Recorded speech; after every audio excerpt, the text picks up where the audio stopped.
I used to believe that once you escape a painful past, it stays there, locked away like an old house you never return to. I was wrong. When I married Arav, I thought I had finally chosen safety. He knew my story, or at least I thought he did. He knew how my childhood home wasn't a place of warmth, but of silence, fear, and survival. He knew how my family didn't just hurt me once, they broke me repeatedly and then pretended nothing happened. Or so I believed.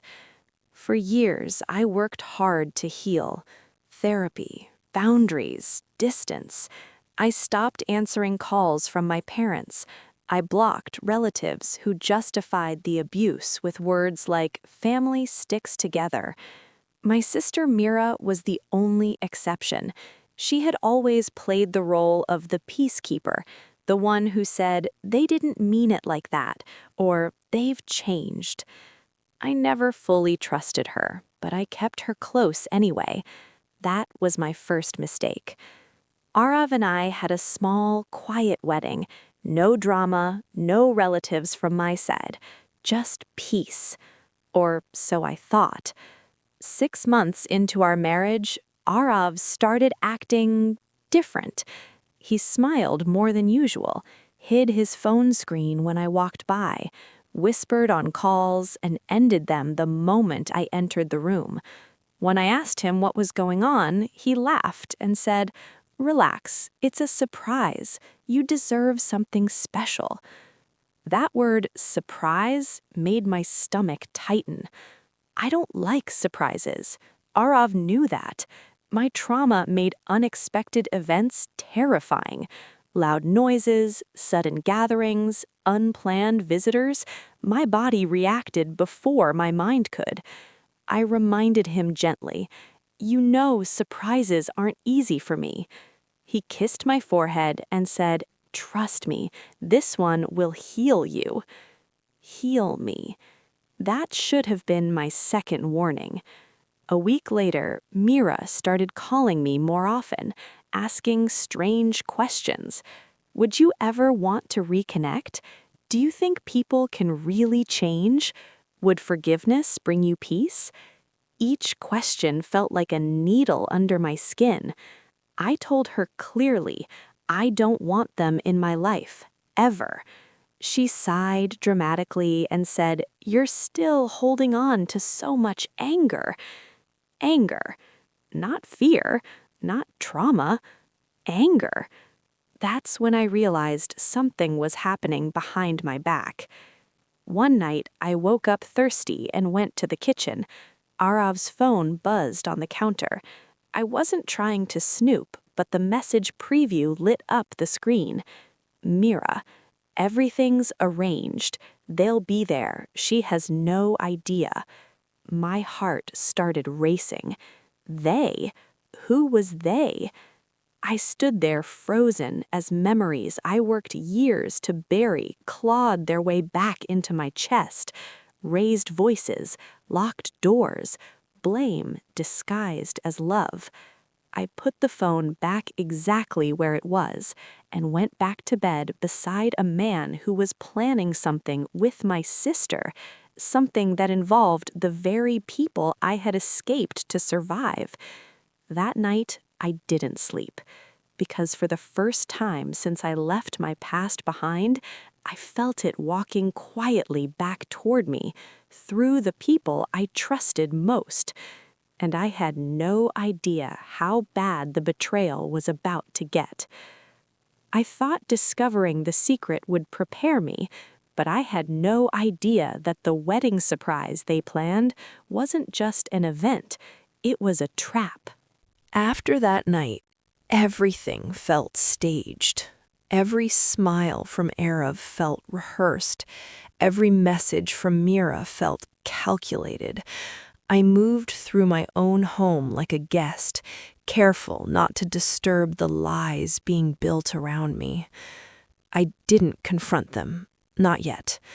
People think silence means weakness, but sometimes silence is survival. I needed to know how deep this went. I needed to know how many doors they had already opened behind my back. So I started paying attention. Erev suddenly had extra work meetings twice a week. Mira posted vague Instagram stories, coffee cups, blurred hands, captions like, "Healing takes a village." She had never used the word healing around me without rolling her eyes before. One afternoon, I told Erev I was visiting a friend. Instead, I followed him. My hands shook as I kept a safe distance, my heart pounding louder with every turn he took. He parked outside a small event hall on the edge of town, the kind used for engagements, anniversaries, and weddings. I sat in my car across the street, telling myself I was overreacting. Then, Mira arrived. She stepped out confidently, like someone who had done this before. They hugged, too familiar, too comfortable. Erev handed her a folder. She laughed, actually laughed. That sound felt like a slap. I watched through the windshield as they walked inside together, leaving me alone with a truth I didn't want but couldn't escape. After 20 minutes, my phone buzzed. Erev. "Running late. Don't wait up." I almost screamed. I waited another 10 minutes, then forced myself out of the car. I didn't go inside. I didn't need to. The glass doors reflected enough. Inside, I saw chairs being arranged, floral samples laid out, a white fabric backdrop. I heard Mira's voice clearly when she said, "She won't panic if we make it emotional instead of sudden." She won't panic, as if my trauma was a scheduling inconvenience. My chest tightened so hard I thought I might pass out. I drove home on autopilot, replaying every moment I had trusted Erev with my pain. The nights I cried, the panic attacks he held me through, the promises he made about protecting my peace. That evening, Mira called. "Hey," she said sweetly, "I miss you. We should do something together. Just us." I swallowed hard. What kind of something? She hesitated for half a second too long.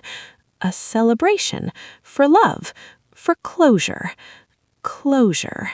That word again.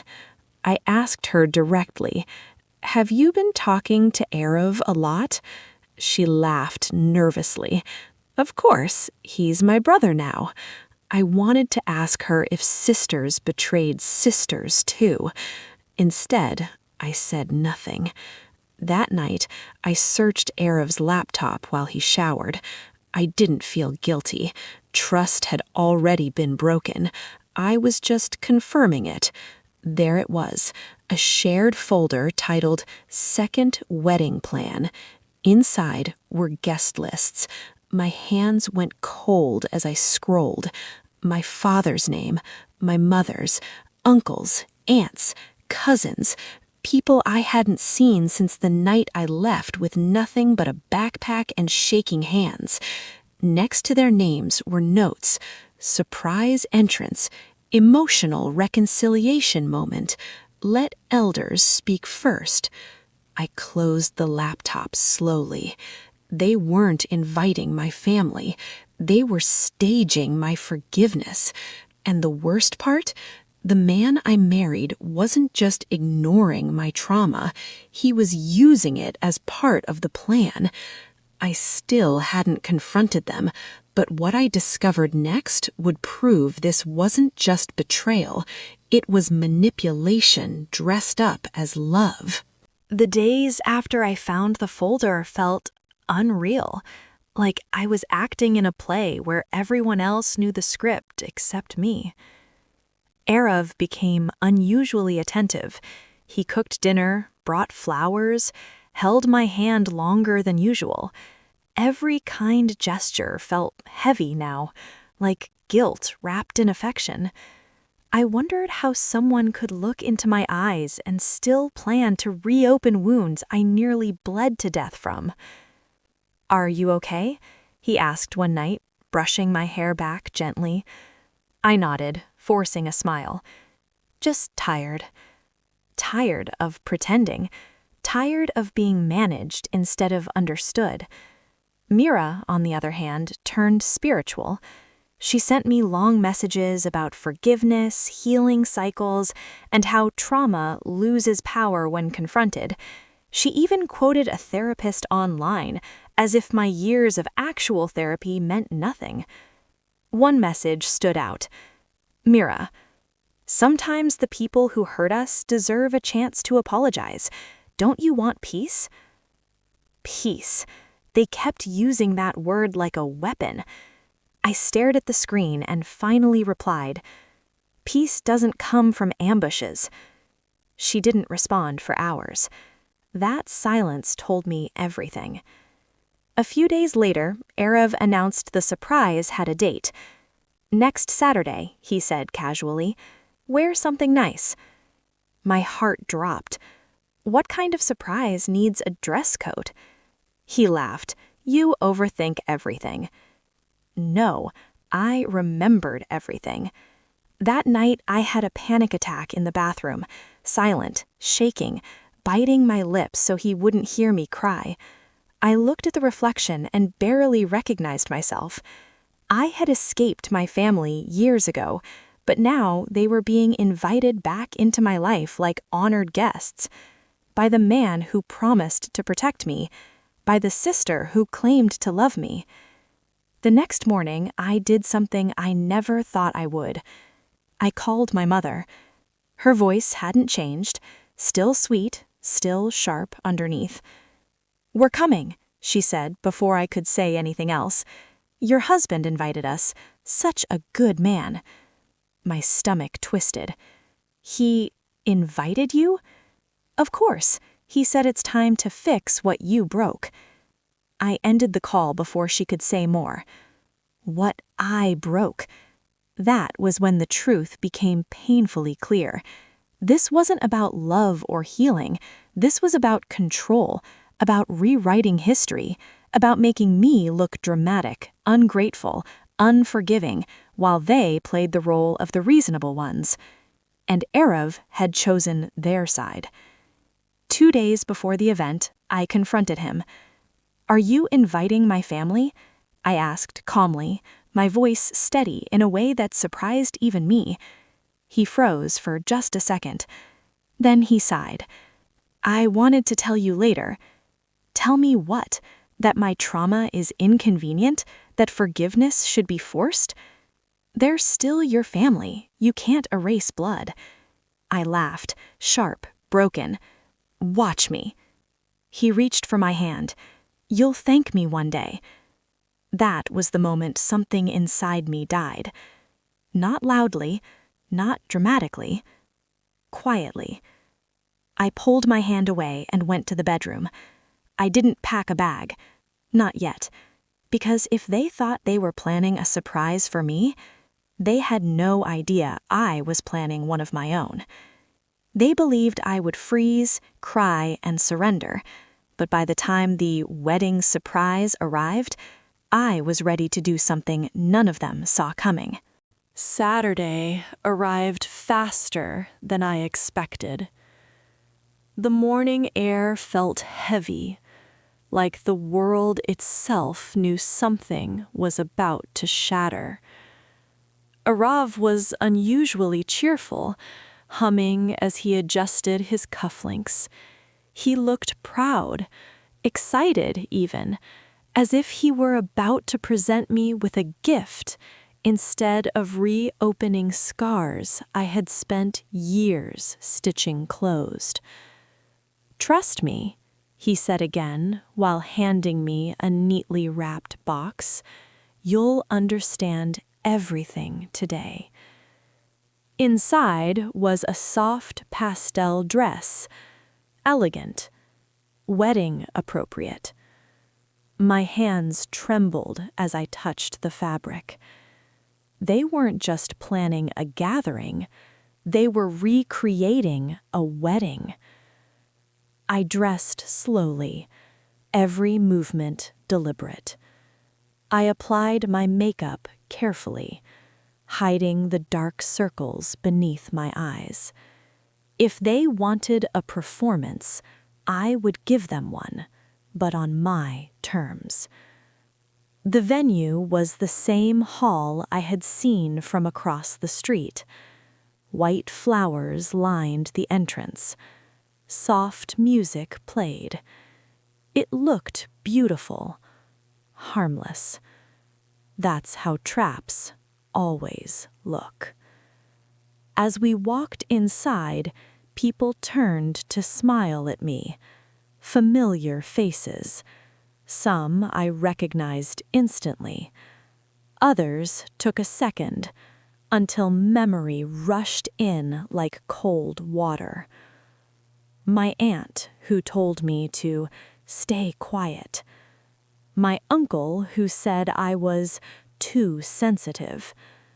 My father, standing tall like he had never raised his voice in rage. My mother, eyes already wet with rehearsed emotion. I felt my breath leave my body. Arav squeezed my hand, mistaking my shock for gratitude. "Surprise," he whispered. Mira approached first. She wore a satisfied smile, like someone who had successfully solved a problem. "This is for you, for healing." My mother stepped forward, arms open. "My daughter! Come, let's forget the past." Forget. As if forgetting were a choice. The room waited for me to collapse into forgiveness. I could feel it, the expectation, the pressure, the silent judgment forming already. I didn't move. Instead, I slowly removed my hand from Arav. "I need to say something," I said. The microphone was already waiting. Of course it was. Arav looked confused. Mira's smile faltered. I took the mic. "My husband told me this was a surprise meant to heal me, but healing doesn't happen when pain is invited without consent." Murmurs filled the room. I turned toward my parents. "You were not invited into my life because you never took responsibility for what you did." My mother gasped. "This isn't the place." "No, this is exactly the place, since you all chose it." I looked at Arav then, really looked at him. "You knew my trauma. You held me through panic attacks, and yet you planned this with my sister behind my back. That's not love. That's betrayal." Mira stepped forward. "You're embarrassing everyone." I smiled sadly. "No, I'm finally telling the truth." My father scoffed. "See, she's still unstable." That word, unstable. I placed the microphone back on the stand. "I will not be ambushed into forgiveness, and I will not stay married to someone who decides my pain is negotiable." Gasps echoed around the room. Arav grabbed my arm. "You're overreacting." I pulled away. "This," I said, gesturing to everyone, "is why I left." I walked out without looking back. But what I didn't know, what none of them expected, was that the real consequences were only just beginning.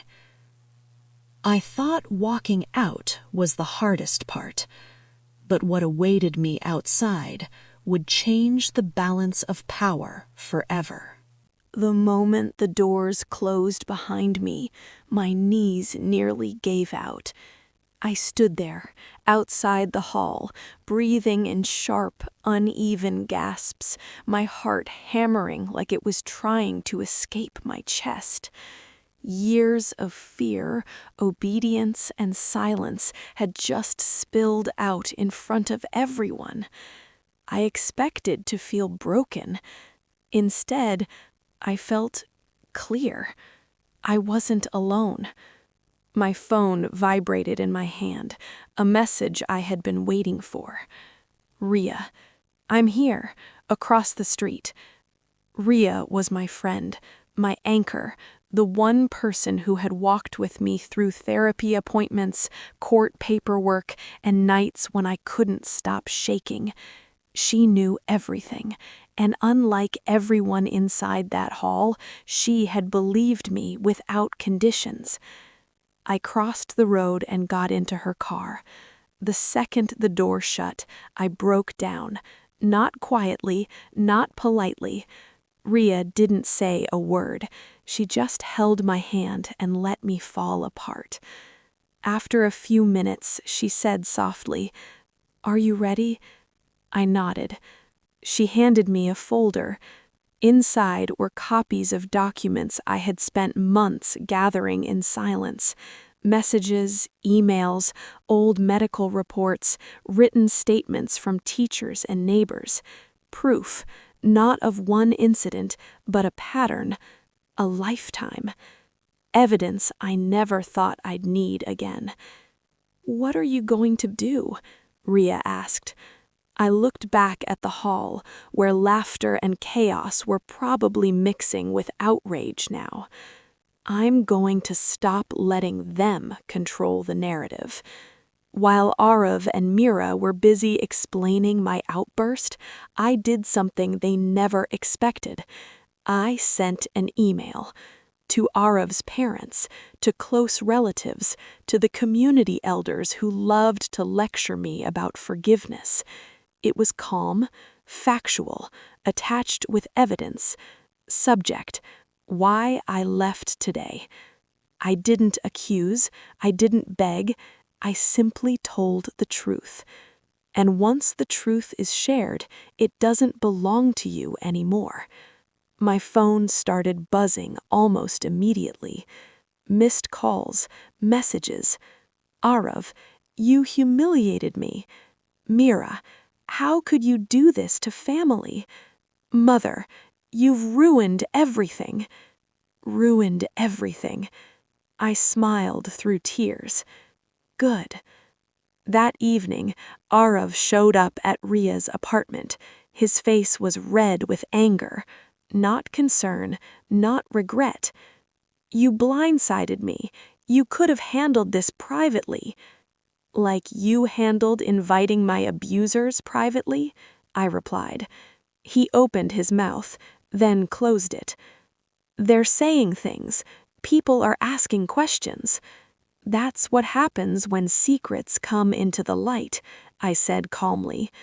For the first time, he looked unsure. What do you want? He asked. I thought about that question, about how long my life had revolved around what other people wanted from me. Silence, obedience, forgiveness. I want space, I said, and a lawyer.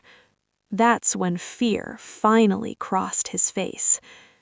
The next day, my sister posted a long message online about misunderstandings and mental health struggles. Comments poured in. Some supported her, but others, people who had received my email, started asking her questions she couldn't answer. The story was slipping out of their hands. And for the first time in my life, I wasn't running from my past. I was standing on it. I thought exposing the truth would end the conflict, but what my family did next proved they were willing to destroy me to protect themselves. I should have known they wouldn't accept the truth quietly. The morning after my email spread through family circles, my phone was silent for hours.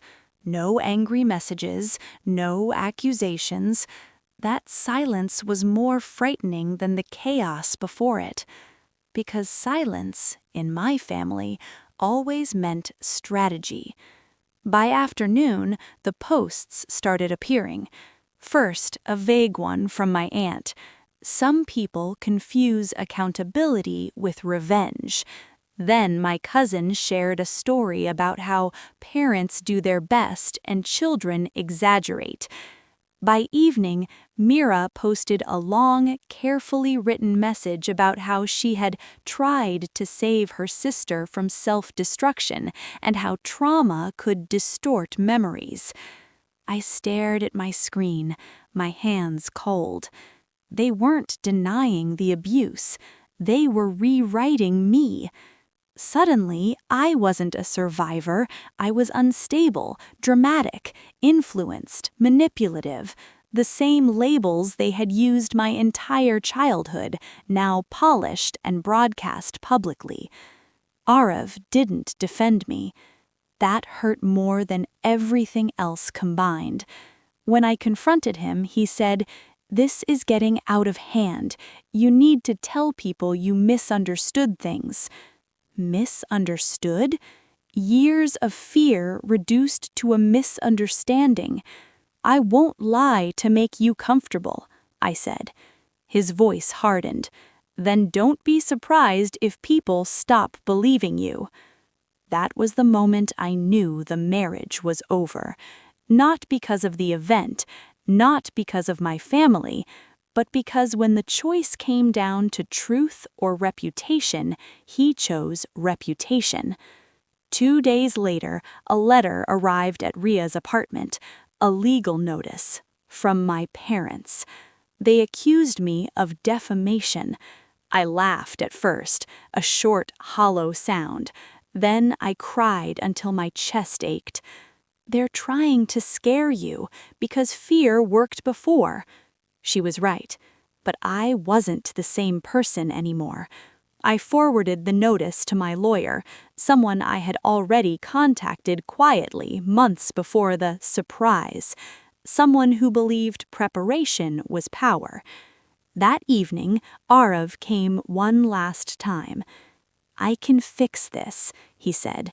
"Apologize publicly, say emotions took over. We can move past it." Move past it?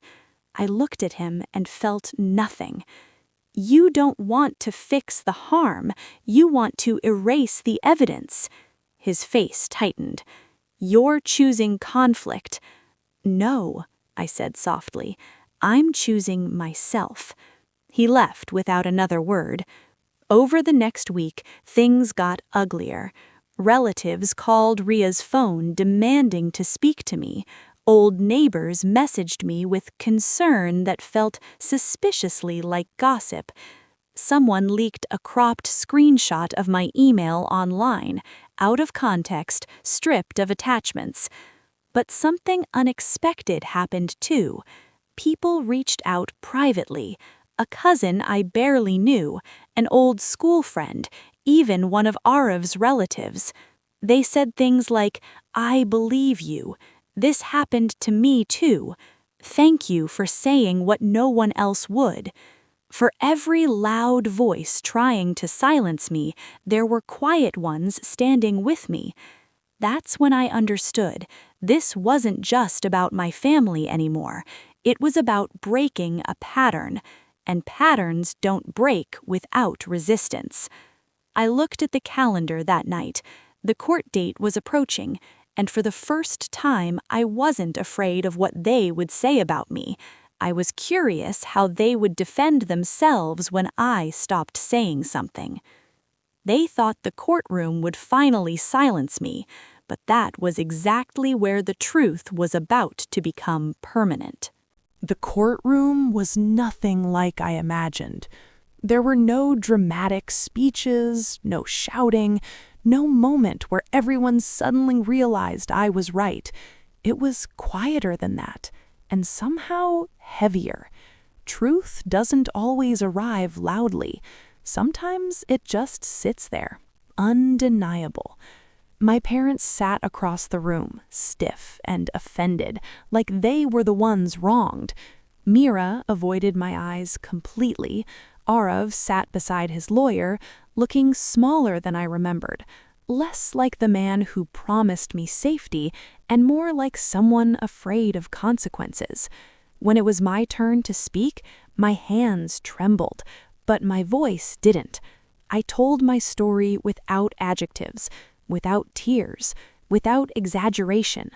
Dates, incidents, patterns. I spoke about fear disguised as discipline, silence mistaken for respect, how I learned to survive by disappearing. I spoke about leaving home, about rebuilding myself piece by piece, about the years of therapy it took just to feel normal in a quiet room. Then I spoke about the wedding surprise, how consent was ignored, how my trauma was treated like a flaw to be fixed, how betrayal hurts more when it comes disguised as love. My lawyer presented the evidence, calmly, methodically. Messages, reports, statements. No drama, just facts. My parents' lawyer tried to paint me as emotional, unstable, influenced. The same script, different setting. But this time, it didn't work, because trauma looks different when it's documented. When the judge spoke, it was brief. The defamation claim was dismissed, not because the court validated my pain emotionally, but because the truth stood on its own. Outside the courtroom, reporters waited. Questions flew, microphones appeared. I walked past them all. I was done explaining myself. Arav tried to stop me near the steps. "I never meant to hurt you," he said quietly. I looked at him for a long moment. Intent doesn't erase impact, and love doesn't ignore pain. That was the last conversation we ever had. The divorce was finalized 3 months later. No drama, no fights, just signatures and silence. Mira sent one final message. "I hope one day you'll understand I was trying to help." I didn't reply. Some people don't help you heal, they help you stay wounded so you'll need them. Life didn't magically become easy after that. There were lonely nights, moments of doubt, days when I wondered if it would have been simpler to stay quiet. But then there were mornings like this one, sunlight through the window, coffee cooling on the table, a body that no longer braced itself for sudden harm. Peace that wasn't forced, peace that was chosen. I didn't get the family I was born into, but I finally became the person they couldn't control. And that, more than forgiveness, more than revenge, was my freedom. Sometimes the real surprise isn't who betrays you, but who you become when you stop asking for permission to heal.